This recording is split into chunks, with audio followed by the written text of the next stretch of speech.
আজকে তোমাদের সাথে এমন একটা ফেস প্যাক শেয়ার করব যার সাহায্যে তোমরা সুন্দর একটা গ্লোয়িং স্কিন পেতে পারো। তাহলে চলো পুরো ভিডিওটা স্কিপ না করে দেখতে থাকো, আশা করছি ভালো লাগবে। Hey guys, welcome back to my channel. কেমন আছো তোমরা সবাই? আশা করছি সবাই খুব ভালো আছো। তো একটা নতুন ব্লগে তোমাদের ওয়েলকাম।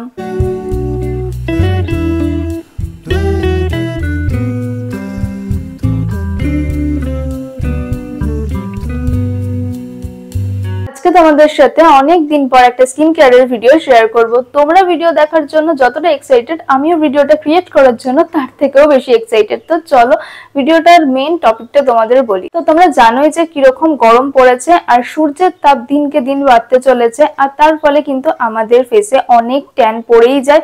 তো সেই ট্যান রিমুভ এবং তার সাথে কোরিয়ানের মতন একটা গ্লাস স্কিন যদি আমরা পেতে চাই, তো তার জন্য আমাদের তো কিছু স্কিন কেয়ার করতেই হবে। কিন্তু সবসময় তো পার্লারে গিয়ে সেটা করা সম্ভব না, কারণ পার্লারে খুব জোর হলে আমরা কয়েকবার যাই, কিন্তু প্রত্যেক সময় তো যাওয়া সম্ভব না। যদি বাড়িতে বসে আমরা হাতের কাছে থাকা কয়েকটা জিনিস দিয়ে সেটা করে ফেলতে পারি, তাহলে তো আমাদের অনেক ভালোই লাভ হয়, বলো। আজকে যে ফেস প্যাকটা বানাবো সেই ফেস প্যাকটা কিন্তু একটা ভাইরাল ফেস প্যাক। সো বলি এবার যে মেন ইনগ্রেডিয়েন্টসটা কি এই ফেস প্যাকটার। মেন ইনগ্রেডিয়েন্টস হলো চিয়া সিড। চিয়া সিড তোমরা অনেকেই খেয়ে থাকো, কেউ খাও ওয়েট গেইন করার জন্য, কেউ খাও ওয়েট লস করার জন্য। চিয়া সিড খেলে যেমন উপকারিতা পাওয়া যায়, চিয়া সিড কিন্তু তোমরা যদি ফেস প্যাক হিসেবে ব্যবহার করো তাহলেও অনেক উপকারিতা পাওয়া যায়। তাহলে চলো বাকি ভিডিওটা তোমরা এবার দেখতে থাকো। তো দেখো, প্রথমেই আমি আমার ফেসটাকে ভালো করে ক্লিন করে নেব। তো তোমাদের আগেও বলেছি যে কোনো অ্যাপ্লিকেশন ইউজ করার আগে ফেসটাকে ভালো করে ক্লিন করে নেওয়া প্রয়োজন। দেখলেই প্রথমে জল দিয়ে আমি ফেসটাকে ধুয়ে এসেছি, এন্ড দেন আমি ফেস ওয়াশ দিয়ে ভালো করে ক্লিন করে নিয়েছি আমার ফেসটা। এবার চলো ফেস প্যাকটা তাহলে বানানো যাক। তো দেখো, প্রথমেই একটা বোল নিয়েছি, এরপর এর মধ্যে দিয়ে দেবো চিয়া সিড। চিয়া সিড এখানে আমি 1.5 চামচ মতন নিয়েছি। এবার এর মধ্যে দিয়ে দেবো কাঁচা দুধ। কাঁচা দুধ দিয়ে একটুখানি মিক্সড করে নিয়ে 30 মিনিট মতন আমি ঢাকা দিয়ে রেখে দেবো। যখন ঢাকা দিয়ে রাখবে তখন হচ্ছে চিয়া সিডটা একটু ফুলে উঠবে, তার কারণ যেহেতু এটা তুমি আর কি ভিজিয়ে রাখলে সেই জন্য।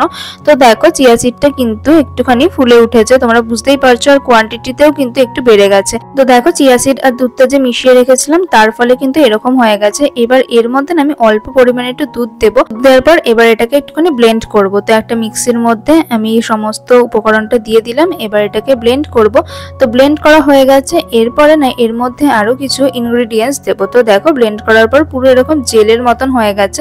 তো তারপরে আমি এর মধ্যে দিয়ে দিলাম মধু, তারপরে দেবো অ্যালোভেরা জেল। অ্যালোভেরা জেলের পরিবর্তে তোমরা কিন্তু টক দইও দিতে পারো। তারপরে দেবো গোলাপ জল। এবার প্রত্যেকটা উপকরণকে ভালো করে মিক্সড করে নেব। তো দেখো রেমেডিটা একদম রেডি হয়ে গেছে। তো এবার আমি এটা আমার ফেসে অ্যাপ্লাই করব। তো দেখো তোমরাও কিন্তু এইভাবে ঠিক রেমেডিটা তৈরি করে নেবে। তো দেখো ফেস প্যাকটা যখন আমি তোমাদের দেখাবো তোমরা বুঝতেই পারবে যে পুরো একদম জেলের মতন হয়ে গেছে। আমি তো ভাবছিলাম যে এটা আমি কি করে আমার ফেসে অ্যাপ্লাই করব। তো চলো দেখাই যে তোমরা কিভাবে এটা অ্যাপ্লাই করবে। আমি যেভাবে অ্যাপ্লাই করেছি তোমরাও ঠিক সেভাবেই অ্যাপ্লাই করবে। এবার আমি ফেস প্যাকটা বানাতে যেই উপকরণগুলো ইউজ করেছি তাহলে চলো তোমাদের সাথে শেয়ার করি যে সেই উপকরণগুলোতে কি কি বেনিফিটস রয়েছে।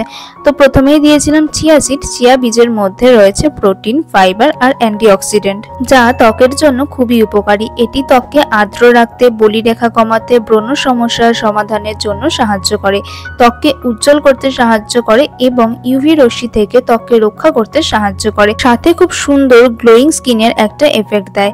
চিয়া সিড কিন্তু ত্বককে শুষ্ক হতে দেয় না এবং ত্বককে নরম ও মসৃণ রাখে।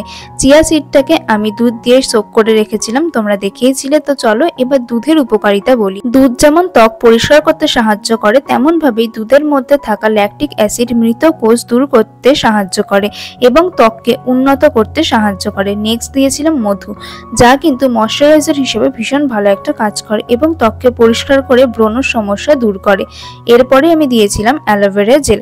অ্যালোভেরাতে রয়েছে অ্যান্টিব্যাকটেরিয়াল উপাদান, যা ত্বককে রোদে পোড়া দাগ নির্মূলে সাহায্য করে। তোমাদের বললামই যে অ্যালোভেরার পরিবর্তে কিন্তু তোমরা টক দইও ইউজ করতে পারো। আমি যেহেতু এখানে দুধ ইউজ করেছি সেই জন্য আমি টক দই আজকে ইউজ করিনি, তার পরিবর্তে অ্যালোভেরা জেলটাই ইউজ করলাম। যাই হোক, এরপরে আমি দিয়েছিলাম গোলাপ জল। গোলাপ জল কিন্তু প্রাকৃতিক টোনার হিসেবে কাজ করে, ত্বকের পিএইচ স্তরকে ভারসাম্য বজায় রাখতে সাহায্য করে, ত্বককে আর্দ্র রাখে গোলাপ জল। দেখো ভালো করে কিন্তু আমি অ্যাপ্লাই করে ফেলেছি, আর দেখতেই পাচ্ছ যে আমি ঠিক কিভাবে অ্যাপ্লাই করছি আমার ফেসে এই প্যাকটা।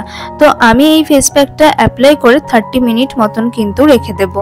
দেখো ভালো করে ফেস প্যাকটা অ্যাপ্লাই করা হয়ে গেছে। এবার এটা আমি 30 মিনিট মতন রেখে দেবো। দেখতেই পাচ্ছ কোনো জায়গা বাদ রেখেনি, ভালো করে কিন্তু ইউজ করে ফেলেছি। 30 মিনিট হয়ে গেছে। এবার এটা না আমি একটা টিস্যু দিয়ে রিমুভ করবো। একটা ওয়েট টিস্যু নেবে অ্যান্ড দেন তারপর এটা ভালো করে রিমুভ করবে। হ্যাঁ, যদিও একটা ওয়েট টিস্যুতে হবে না, এর জন্য অনেকগুলো ওয়েট টিস্যু রাখবে, কিন্তু প্রথমে ভালো করে আগে ওয়েট টিস্যু দিয়ে ফেসটাকে ভালো করে ক্লিন করে নেবে আর তারপরে জল দিয়ে আবারও ফেসটা ধুয়ে নেবে। তো দেখো খুব সুন্দরভাবে কিন্তু আমি এখানে আমার ফেসটাকে ক্লিন করে নিচ্ছি একটা ওয়েট টিস্যু দিয়ে। তো এখানে আমি অনেকগুলো ওয়েট টিস্যু ইউজ করেছি, কারণ একটা ওয়েট টিস্যুর পক্ষে এতটা ফেস প্যাক মোছা সম্ভব ছিল না, সেই জন্য। তো দেখো আমি ভালো করে একদম আমার ফেসটাকে ক্লিন করে নিয়ে তারপরে আমি জল দিয়ে আমার ফেসটাকে ধুয়ে এসেছি। চলো এবার তোমাদের ফাইনাল লুকটা দেখাই যে স্কিনটা সত্যি সত্যি কতটা গ্লো করেছে। আমি কিন্তু এই ফেস প্যাকটা এই প্রথমবার অ্যাপ্লাই করলাম, বাট দেখো তাও কত সুন্দর আমার স্কিনটা গ্লো করছে। সো আজকের ভিডিওটা তো আমি এখানেই এন্ড করব। তোমরা যদি এরকম ভিডিও আরো দেখতে চাও আমাকে জানিও যে তোমরা কি রকম টাইপের ভিডিও দেখতে চাইছো, তাহলে আমি সেগুলো ক্রিয়েট করার চেষ্টা করব। আর আজকের ভিডিওটা দেখে আশা করছি তোমাদের একটু হলেও হেল্প হয়েছে। যদি হেল্প হয়ে থাকে তাহলে অবশ্যই লাইক করো, কমেন্ট করো, শেয়ার করো বন্ধুদের সাথে। আর যারা নতুন দেখছো তারা প্লিজ চ্যানেলটাকে সাবস্ক্রাইব করে দিও, পাশে থাকা বেল আইকনটাকে প্রেস করে দিও। এরপর দেখাবে আরো একটা নতুন ব্লগে। ততক্ষণের জন্য টাটা।